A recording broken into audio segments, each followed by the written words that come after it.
Democratic Representative Jim McGovern slammed Republicans today for their hateful ideology, the hateful platform that they are running on in the 2024 elections, all the way up to the presidential level, all the way down to state races and whatnot. And we've talked about Representative McGovern before on this channel. He's incredibly smart, incredibly well-spoken, great representative for the Democratic Party, and he is right. The Republicans are incredibly hateful. They are running on a hateful platform. They do attack minorities and certain groups of people in all of their legislative priorities, at their rallies, whatever it might be. And he's right. And it's quite the contrast to the Democratic Party, because the Democrats are trying to give people rights, expand protections so everybody in the United States is equal and has the same rights and can actually control what they do for their bodies, for example. But the Republicans, on the other hand, are trying to take those rights away, target certain people. And Representative McGovern is right to call them out. So I'm going to play you that clip of McGovern calling out the Republicans to their face during a committee hearing today. But before I do so, make sure to subscribe down below. It goes such a long way. I greatly appreciate it. Now, here's that clip of Representative McGovern. I want to close, Mr. Chairman. I heard you say that it is important that this Congress take strong stands against hate.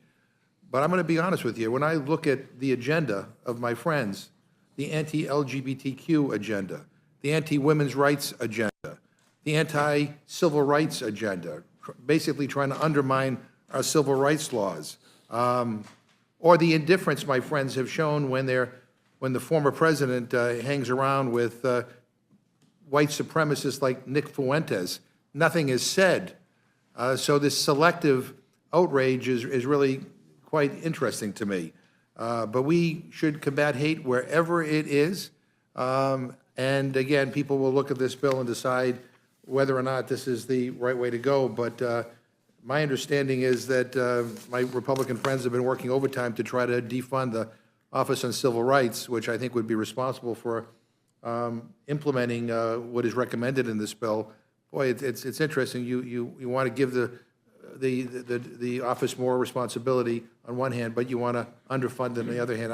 I can't quite figure you guys out. But in any event, I welcome our witnesses and look forward to their testimony. I yield back. You know what, Representative McGovern? Can't quite figure them out either. Just don't get it.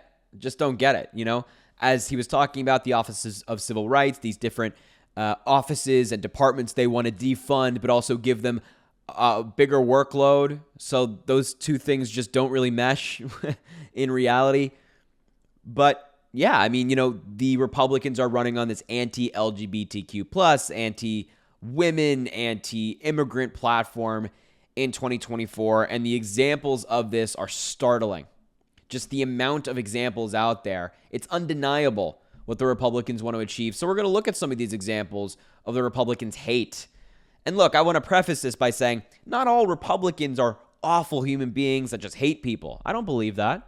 I have some, friends who are more conservatives, and we have some good talks, good chats, good debates, but, they want to protect people. But there are Republicans out there, Marjorie Taylor Greene, Donald Trump, who actually want to take rights away from people. And that's where we have a problem. That's where it's not just a disagreement, right?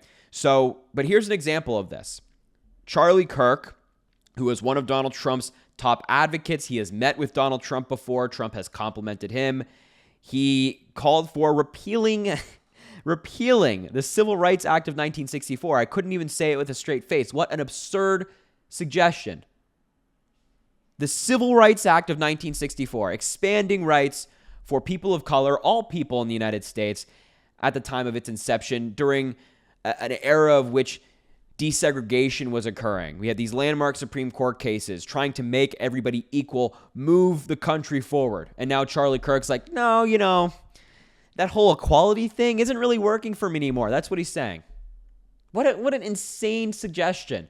And this has been something that Republicans have been trying to do in the courts for years, specifically the part of the Civil Rights Act that requires minority-majority districts in some states, making sure that there's equal representation in Congress and that, for example, Black Americans have enough voting power and they're not being written out of the maps, as Republicans like to do in these more southern states where they control the legislature, they control the governorship. They want to write people of color out of the maps, making sure that their voting power is diminished.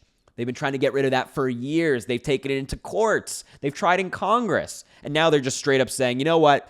I'm not even trying to go after a provision. Let's just get rid of the whole damn thing. That's what they're saying. Crazy. Just crazy. It's just one example. There's so many more. Or what about this one? President Biden recently expanded Title IX protections to protect transgender students in schools, making sure that they feel equal, that they are protected. And immediately after this was done by President Biden and his administration, 5 Republican-led states sued him and his administration over these new transgender protections. I mean, it's so insane. Here, look at this. 5 Republican-led states have sued the Biden administration over its new rules expanding Title IX, federal civil rights law that protects students from sex-based discrimination in federally funded schools to protect transgender students. A handful of Republican officials in other states have publicly said that they will not enforce the new rules, but have stopped short of filing lawsuits. So you have these Republican states like Texas and Florida filing these lawsuits because Biden's like, hey, we should protect transgender kids more than we already are. We should do it more, make sure that they have the same protections as everybody else. And then not only do you have these states suing him, but you also have states just saying, no, I'm sorry, no, we're not going to enforce that. Actually, we don't want to do that. We don't want to protect these students as well. We don't want to have equal protection as well. What? You cannot run on this.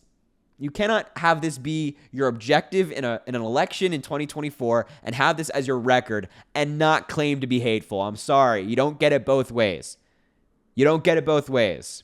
So, again, another hateful policy. Insanity. Or what about Donald Trump himself? You know, forget the Republican states who are already bad enough with what they're doing around the country and toward the Biden administration and in their own states. But what about Donald Trump? Bragging about overturning Roe v. Wade, saying, quote, I did it. I'm proud to have done it. It was a miracle. A miracle, he describes it as. Now we have millions of women across the country deprived of the rights to control their own body. Women being assaulted, being forced to give birth to that baby. That is hateful.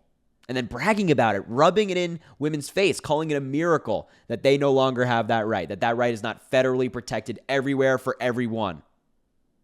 Rubbing in their face. Disgusting. Seriously.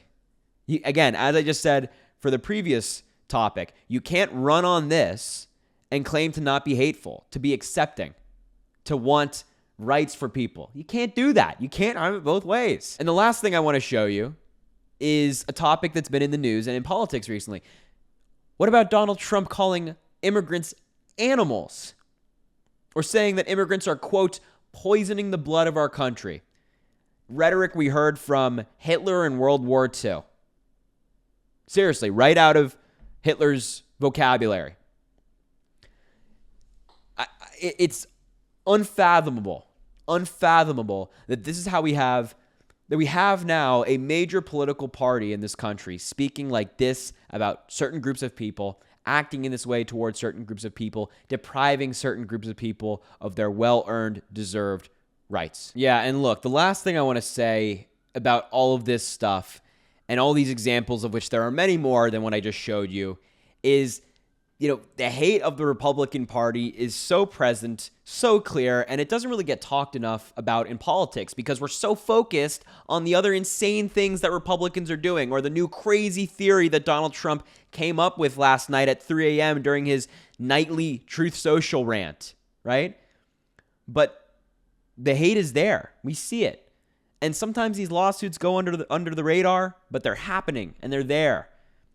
And the choice in 2024, of which I'm going to continue to draw this comparison until November 5th, 2024, is the Democratic Party that focuses on love and acceptance and rights for everybody versus the Republican Party who is against all of that. The antithesis of that. Those 3 things I just mentioned, opposites.